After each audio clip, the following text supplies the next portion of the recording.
Granit Xhaka signing of the summer. Okey, pada transfer window hari tu aku sangat-sangat terkejut lah bila dengar berita yang Granit Xhaka ni ready untuk tinggalkan Leverkusen dan join Sunderland. Mula-mula tu dia ada offer daripada AC Milan tau, tapi dia decide untuk reject offer daripada AC Milan tu dan balik ke Premier League dan join relegation side Sunderland. Pada masa tu lah relegation side, tetapi sekarang ni Sunderland very top. Nampaknya memang akan stay di Premier League pada musim ni. Aku nak bagi kredit juga dekat Sunderland di mana depa ada keberanian untuk test Granit Xhaka dan bawa dia main ke Premier League lah. Aku tak tahu apa sale pitch yang dia buat kat Granit Xhaka. Kena ingat juga yang Granit Xhaka ni tinggalkan comfort zone dia di Bundesliga, di mana family dia banyak tinggal di Jerman dan balik semula ke Premier League lah. Kalau ikutkan tu lebih mudah lah untuk dia dapatkan managerial job di Bundesliga selepas dia retire di Bayer Leverkusen. Sejak di Arsenal lagi aku tahu yang one day Xhaka ni akan jadi seorang manager lah. So dia kata untuk menjadi seorang manager yang bagus, dia nak rasa duduk dalam dressing room yang tak apa-apa bagus.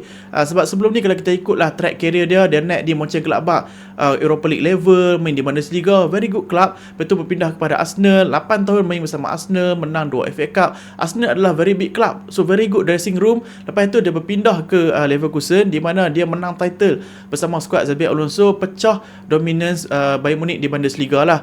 So untuk semua big club yang dia main ni, dia hanya ada experience main untuk very good dressing room, main dengan quality player. So Xhaka ni merasakan kalau dia hanya ada experience dengan one side of football di mana always good dressing room, playing with good players, macam mana dia nak jadi good manager yang boleh motivate player yang tak apa-apa nak bagus lah. Xhaka kata dia nak experience berada dalam dressing room untuk promoted club di mana club tu trying to survive relegation. Dia nak experience lah macam mana pengalaman tu, sebab dia pun faham bila dia start jadi manager nanti bukannya dia terus dapat big club. Kemungkinannya dia akan start dengan small club dulu, dan small club always akan fight relegation zone ataupun mid table level. So sebab itulah Xhaka perlukan experience ni supaya in the future dia tahu macam mana nak motivate player dia lah.